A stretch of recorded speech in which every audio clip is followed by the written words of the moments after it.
Hello my dear friends and students, कैसे हो आप सब? अच्छे होंगे। ठीक है बेटा, हमने अपनी केमिस्ट्री का चैप्टर 1 स्टार्ट किया था और लास्ट वीडियो में हमने वहां पर डीकंपोजिशन रिएक्शन के बारे में डिटेल से पढ़ा था। तो आज हम अपने नेक्स्ट रिएक्शन की ओर बढ़ते हैं जिसका नाम है डिस्प्लेसमेंट रिएक्शन। ठीक है, तो डिस्प्लेसमेंट रिएक्शन पढ़ेंगे हम आज डिटेल में। देखिए डिस्प्लेसमेंट रिएक्शन क्या होता है? Those reaction in which more reactive element displaces a less reactive element from the salt solution. Displacement मतलब एक को हटाकर दूसरे को बिठा देना। अब जो ज्यादा ताकतवर होगा वो कमजोर को हटाकर क्या करेगा? वहां पर खुद बैठ जाएगा। तो डिस्प्लेसमेंट रिएक्शन ऐसा मतलब डिस्प्लेसमेंट रिएक्शन या डिस्प्लेसमेंट वर्ड जो है वो एक हमने कॉमन वर्ड है। ठीक है, तो यहाँ पर भी वो ये चीज देखते हैं हम कि जैसे जिंक का रिएक्शन कराते हैं हम कॉपर सल्फेट से, तो हमारे पास कंपाउंड बनता है जिंक सल्फेट प्लस कॉपर। अब यहाँ पर जिंक जो है वो मोर रिएक्टिव है। किससे मोर रिएक्टिव है? इस कॉपर से। कॉपर क्या है यहाँ पर बेटा? Less reactive. तो जिंक ने क्या करा, ये कॉपर सल्फेट का सॉल्यूशन था हमारे पास। इस कॉपर सल्फेट के सॉल्यूशन में इसने क्या करा, यहाँ पर हमने जिंक को ऐड किया तो इसने क्या करा, इस कॉपर को बाहर निकाल दिया कि भाई तू हट जा, तू कमजोर है तू बाहर चला जा। ठीक है, और क्या करा इसने, वहां पर खुद बैठ गया। तो यहाँ पर हमने देखा कि डिस्प्लेसमेंट रिएक्शन में मोर रिएक्टिव एलिमेंट्स जो होते हैं वो लेस रिएक्टिव एलिमेंट्स को क्या कर देते हैं, हटा देते हैं। जैसे देखिए एक और एग्जांपल, लेड का रिएक्शन अगर हम कॉपर क्लोराइड के साथ कराते हैं, ठीक है, तो लेड जो है वो मोर रिएक्टिव है और कॉपर जो है आपके पास वो लेस रिएक्टिव मेटल है, आपके पास ये एलिमेंट है। तो यहाँ पर लेड क्लोराइड बनता है और प्लस कॉपर जो है वो अलग निकल जाता है। तो यहाँ डिस्प्लेसमेंट रिएक्शन में मोर रिएक्टिव जो है, जो ज्यादा ताकतवर है, उसका दबदबा है एक तरीके से, यानी कि वो लेस रिएक्टिव को उसके सॉल्यूशन में से, उसके जो सॉल्ट्स के सॉल्यूशन है उसमें से डिस्प्लेस कर देता है। ठीक है, अब कौन सा एलिमेंट लेस रिएक्टिव है या कौन सा मोर रिएक्टिव है, इसको देखने के लिए हम रिएक्टिविटी सीरीज पढ़ते हैं। रिएक्टिविटी सीरीज देखिए, रिएक्टिविटी सीरीज, ये रिएक्टिविटी सीरीज आपने 9th क्लास में भी पढ़ी होगी। ठीक है, ये रिएक्टिविटी सीरीज हम मेटल्स के बारे में पढ़ते हैं। मेटल्स की रिएक्टिविटी सीरीज होती है जिसमें सबसे पहले आता है आपके पास पोटेशियम, फिर sodium, calcium, magnesium, aluminium, zinc, iron. इनके सिंबल्स अगर मैं लिखूं बेटा यहाँ पे, तो इनके सिंबल्स क्या होंगे हमारे पास? पोटेशियम का सिंबल K, सोडियम का Na, कैल्शियम का Ca, मैग्नीशियम का Mg, एल्यूमिनियम का Al, जिंक का Zn, आयरन का Fe। कुछ और एलिमेंट्स हैं। तो यहाँ पर देखो कि जितने भी है, अगर हम ऊपर से नीचे की तरफ जाते हैं तो ये जो है ये मोस्ट रिएक्टिव एलिमेंट है आपके पास, ये मेटल है मोस्ट रिएक्टिव मेटल। ठीक है, और धीरे धीरे इनकी रिएक्टिविटी क्या होती है, डिक्रीज होती जाती है। ठीक है, तो चलिए एक बार आगे के एलिमेंट्स देखते हैं, पहले इसको नोट कर लीजिए। तो आपने नोट कर लिया होगा। चलिए आगे देखिए, नेक्स्ट जो एलिमेंट आते हैं आयरन के बाद, आयरन के बाद आता है टिन जिसका सिंबल Sn, लेड जिसका सिंबल Pb, हाइड्रोजन जिसका सिंबल H। ठीक है, ये एक एक्सेप्शन होता है कि नॉर्मली हम कहते चलते हैं कि हाइड्रोजन अगर है तो। ठीक है, हाइड्रोजन के बाद आता है बेटा आपके पास copper, Cu, mercury, Hg, silver, Ag, gold, Au, और लास्ट में लीस्ट रिएक्टिव जो होता है वो प्लेटिनम जिसको हम Pt। ये है आपके पास लीस्ट रिएक्टिव मेटल या लीस्ट रिएक्टिव एलिमेंट। तो इस रिएक्टिविटी सीरीज, इसलिए आपने देखा कि जिंक ऊपर आया था और कॉपर नीचे की तरफ है, इसलिए कॉपर जो है वो क्या होगा, इजीली डिस्प्लेस हो जाएगा। ठीक है, लेकिन कभी कभी क्या होता है बेटा कि कभी कभी कुछ ऐसे एग्जांपल्स मिलते हैं हमें, जैसे कोई मैंने एग्जांपल लिखा कि मरकरी, सिंबल्स की फॉर्म में लिख देते हैं चलिए, या फिर ऐसे करते हैं हम Ag प्लस जिंक सल्फेट, तो क्या कंपाउंड बनेगा। तो क्या होता है कि जब हमारे पास मतलब एज ए स्टूडेंट जब हमारे पास कोई टेस्ट होता है या टीचर हमसे क्वेश्चन पूछता है या हम पेपर में बैठे होते हैं, तो उस समय क्या होता है कि दिमाग में एक ही चीज आती है कि डिस्प्लेसमेंट रिएक्शन है, तो भाई ये मेटल इसको डिस्प्लेस कर देगा, और जल्दी में हम अपना आंसर क्या लिखाते हैं कि AgSO4, ठीक है, मतलब और जिंक बैलेंस कर लेंगे इसको। मैं नॉर्मली आपको बता रही हूँ कि Ag सिल्वर की AgSO4 मोल ट्वाइस, सिल्वर सल्फेट है ना, प्लस में जिंक, बट ये रिएक्शन हमारा क्या है, गलत है। अब यहाँ पर ध्यान देने की बात ये है कि हमें ये देखना है कि सिल्वर जो है वो लीस्ट रिएक्टिव है या मोस्ट रिएक्टिव है जिंक से ज्यादा रिएक्टिव है वो या जिंक से कम रिएक्टिव है। तो रिएक्टिविटी सीरीज में ऑलमोस्ट लास्ट की तरफ, नीचे की तरफ आता है हमारे पास सिल्वर, और जिंक आता है ऊपर की तरफ या बीच के पार्ट की तरफ। तो यहाँ पर ये सिल्वर जो होगा वो जिंक सल्फेट को क्या नहीं कर पाएगा, उसमें से जिंक को अलग नहीं कर पाएगा, और यहाँ पर हमारे पास कोई भी रिएक्शन नहीं होगा, no reaction will take place. तो ये इस डिस्प्लेसमेंट, इसे हम डिस्प्लेसमेंट रिएक्शन को सिंगल डिस्प्लेसमेंट रिएक्शन कहते हैं, क्योंकि इसने एक ही मेटल को डिस्प्लेस किया है। और इस केस का ये एक एक्सेप्शन पॉइंट है जो कि अधिकतर बच्चे एग्जाम प्रेशर के अंदर इसे गलत कर देते हैं। तो इस पे ध्यान देने की आपको मतलब एक तरीके से हैबिट बनानी है, या इस पे ध्यान देने की जरूरत है। ठीक है, उसके बाद आगे आते हैं डबल डिस्प्लेसमेंट रिएक्शन।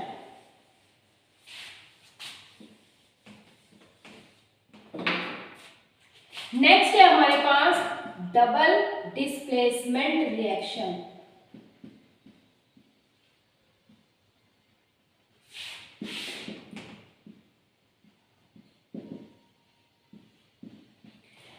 अगर मैं नॉर्मली इसके एग्जांपल दूं आपको पहले, ठीक है, तो जैसे barium chloride plus aluminium sulphate, इनका दो एलिमेंट्स मतलब दो कंपाउंड्स का रिएक्शन कराते हैं हम, ठीक है, तो हमारे पास दो अलग अलग तरह के सब्सटेंस बनेंगे।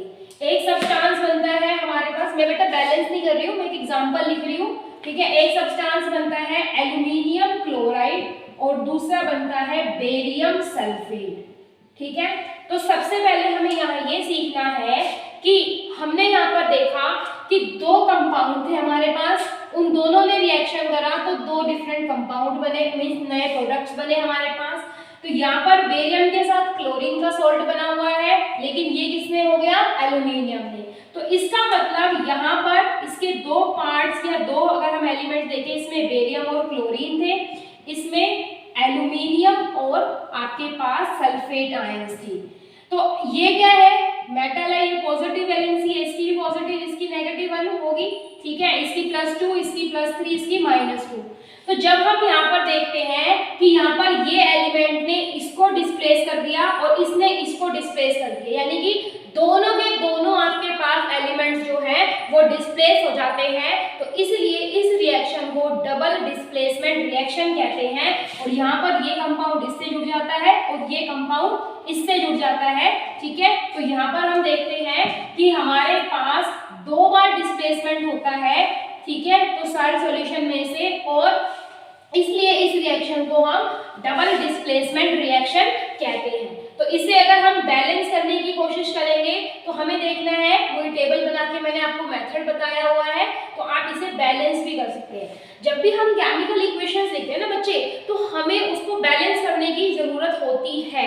अगर आप उसे अनबैलेंस फॉर्म में लिखोगे तो वो केमिकल इक्वेशन आपकी रॉन्ग हो जाएगी, ठीक है।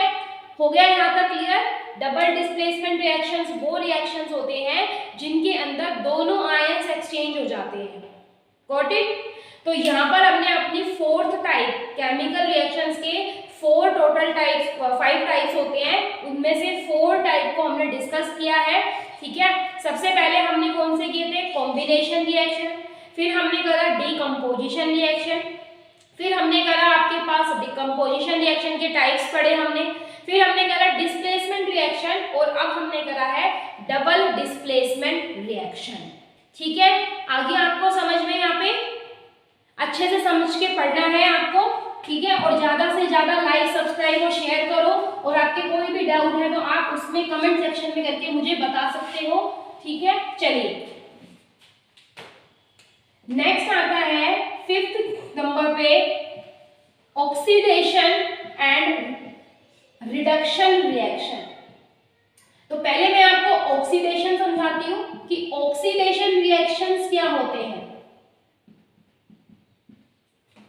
ऑक्सीडेशन रिएक्शन वो रिएक्शन है, those reactions in which oxygen is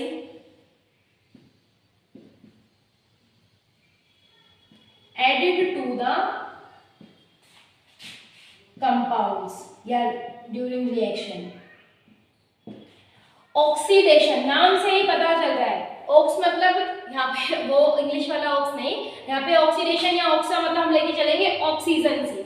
ठीक है, तो जब हम किसी कंपाउंड में ऑक्सीजन ऐड करते हैं तो उस रिएक्शन को हम ऑक्सीडेशन रिएक्शन कहते हैं। ठीक है, जैसे सल्फर ने ऑक्सीजन ऐड करा तो क्या हुआ? सल्फर डाइऑक्साइड, या कार्बन ने करा सिंगल ऑक्सीजन ऐड करा तो कार्बन मोनोऑक्साइड। तो ये कुछ ऑक्सीडेशन के एग्जांपल्स हैं।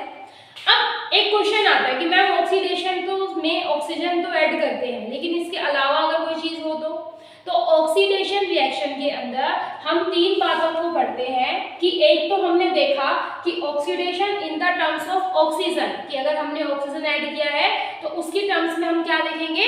ऑक्सीजन की टर्म्स में हम रिएक्शन को देखते हैं। दूसरा हम देखते हैं अगर हमारे पास हाइड्रोजन की बात करें, ठीक है, तो इसे हम कैसे लिख सकते हैं? Oxidation reaction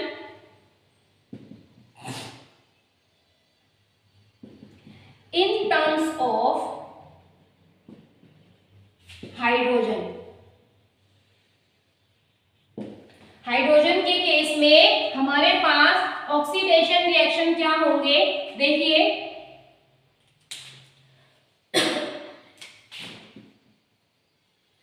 those reaction in which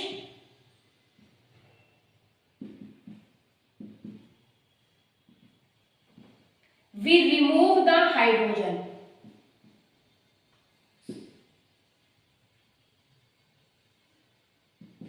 ऐसे कुछ रिएक्शन जिनके अंदर हम क्या करते हैं? हाइड्रोजन को रिमूव कर देते हैं। ठीक है, तो उन रिएक्शंस को भी हम ऑक्सीडेशन रिएक्शन कह सकते हैं, उन्हें हम ऑक्सीडेशन रिएक्शन कह देते हैं। उसके अलावा देखिए, अगर हमारे पास इलेक्ट्रॉन्स की बात करें, पहले इसको नोट कर लीजिए जल्दी से। तो आपने नोट कर लिया होगा। चलिए इसका एक एग्जांपल देखते हैं। जब मैं हाइड्रोजन सल्फाइड को ब्रोमीन से रिएक्शन कराती हूँ, ठीक है, तो यहाँ पर मेरे पास कंपाउंड बनता है 2HBr + S। तो यहाँ पर क्या कंपाउंड मतलब क्या फॉर्मूलेशन हुआ बेटा?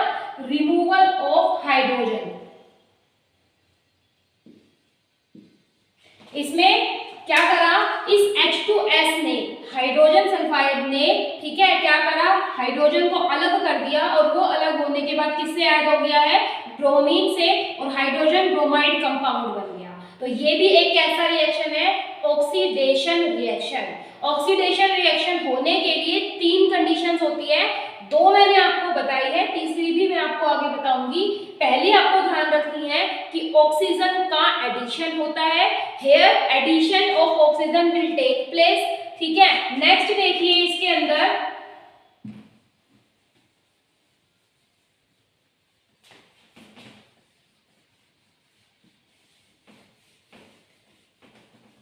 ऑक्सीडेशन रिएक्शन और reduction reaction most important reaction है, क्योंकि हम ऑक्सीडेशन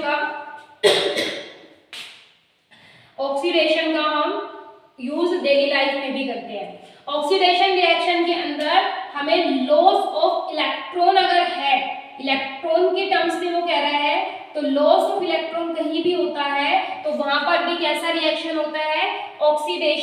रिएक्शन हुआ है।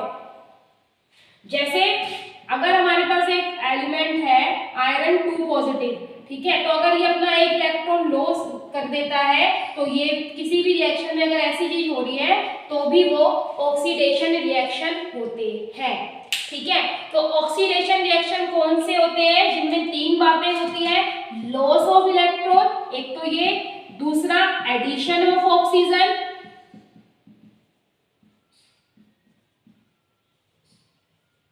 जैसे कार्बन में ऑक्सीजन ऐड करा तो कार्बन डाइऑक्साइड बन गया, और तीसरा होता है आपके पास रिमूवल ऑफ हाइड्रोजन।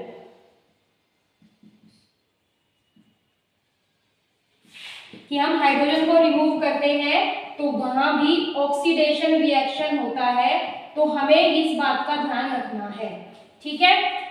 ठीक है, हो गया बेटा यहाँ तक क्लियर। तो ऑक्सीडेशन और reduction reaction, loss of oxidation में loss of electron, addition of oxygen, removal of hydrogen, ये तीनों बातें हो रही है, एक साथ नहीं होगी किसी भी रिएक्शन में, लेकिन ये अगर बातें किसी में हो रही है तो वहां पर हमेशा ऑक्सीडेशन ही होगा, ठीक है, ये नोट कर दीजिए आप। आगे बढ़ते हैं रिडक्शन रिएक्शन। रिडक्शन रिएक्शन वो रिएक्शन है जो ऑक्सीडेशन के अपोजिट है। जैसे अगर कहीं हाइड्रोजन ऐड हो रही है तो वो रिडक्शन रिएक्शन है। जैसे सोडियम ने हाइड्रोजन ऐड की तो सोडियम हाइड्राइड बनाया, ठीक है। रिमूवल ऑफ ऑक्सीजन हो रही है तो रिडक्शन रिएक्शन होता है। कार्बन ऑक्साइड ने कॉपर ऑक्साइड ने हाइड्रोजन को ऐड किया तो कॉपर और वाटर बने हमारे पास, तो यहाँ से इसमें से क्या हो गया, आपके पास रिमूवल ऑफ ऑक्सीजन हो गया।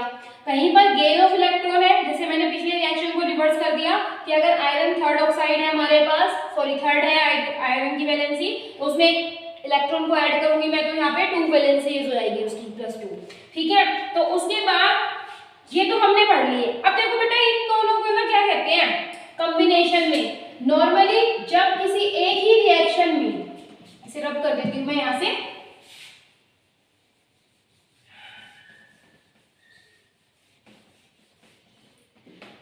a single reaction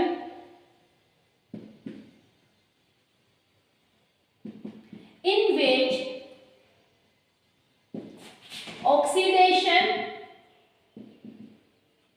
and reduction, yeah, as well as reduction will take place,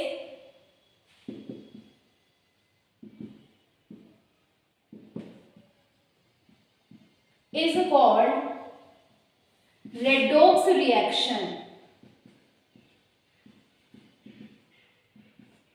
ठीक है। ऐसे रिएक्शन जैसे कॉपर में कार्बन डाइऑक्साइड है, उसके अंदर अगर मैं हाइड्रोजन को ऐड करती हूँ, ठीक है, तो मेरे पास कंपाउंड बनता है आपके पास कार्बन प्लस वाटर। तो यहाँ पर देखिए, यहाँ पर क्या हुआ है, कार्बन डाइऑक्साइड ने अपने ऑक्सीजन को लूज किया है, लॉस ऑफ ऑक्सीजन, और लॉस ऑफ ऑक्सीजन किसमें होता है, रिडक्शन के अंदर। तो इसका मतलब हम ये कह सकते हैं कार्बन डाइऑक्साइड इज रिड्यूस्ड मतलब कम हो गई एक तरीके से, किसमें, कार्बन में। हाइड्रोजन ने ऐड किया है आपके पास ऑक्सीजन को, तो यहां पर हुआ है एडिशन ऑफ ऑक्सीजन। तो जहां एडिशन होता है ऑक्सीजन का उसे हम क्या बोलते हैं, ऑक्सीडेशन रिएक्शन। यहां पर हाइड्रोजन का ऑक्सीडेशन वाटर में हुआ है, कार्बन डाइऑक्साइड का रिडक्शन कार्बन में हुआ है, लेकिन ये दोनों प्रोसेस एक ही रिएक्शन में हुए हैं, इसलिए हम इस सिंगल रिएक्शन को रेडॉक्स रिएक्शन कहते हैं। यानी यहाँ 2 वर्ड से मिलकर बना है रेड और ऑक्स, रेड मतलब रिडक्शन, ऑक्स मतलब ऑक्सीडेशन से। तो रेडॉक्स रिएक्शन एक ऐसे रिएक्शंस होते हैं जिनके अंदर रिडक्शन और ऑक्सीडेशन एक साथ होते हैं, उन्हें हम रेडॉक्स रिएक्शन कहते हैं। Please note this example. Next term हमारे पास आती है reducing agent and oxidising agent. Very very very important term, ठीक है, ये दोनों ही बहुत इंपॉर्टेंट है क्योंकि मोस्टली क्वेश्चन जो आते हैं वो कई बार ऐसे पूछ लेता है कि write one example of redox reaction and also write the reducing agent and oxidising agent. ऐसे एजेंट्स या ऐसे सब्सटेंस हमारे पास जो किसी चीज को रिड्यूस करे वो रिड्यूसिंग एजेंट, जो ऑक्सीडाइज करे वो ऑक्सीडाइजिंग एजेंट। जैसे मैंने दो रिएक्शंस लिखे हैं, मैं इनके थ्रू आपको बताऊंगी कि ऑक्सीडाइजिंग एजेंट और रिड्यूसिंग एजेंट कैसे निकालेंगे। यहाँ पर देखिए हाइड्रोजन ऑक्साइड और कार्बन मोनोऑक्साइड में रिएक्शन हुआ है, तो ये रिएक्शन है आपके पास। यहाँ पे इसने अपने नाइट्रोजन ने क्या करा, इस ऑक्साइड ने, इसके ऑक्साइड ने ऑक्सीजन को लूज किया है, तो लॉस ऑफ ऑक्सीजन हुआ है यहाँ पे।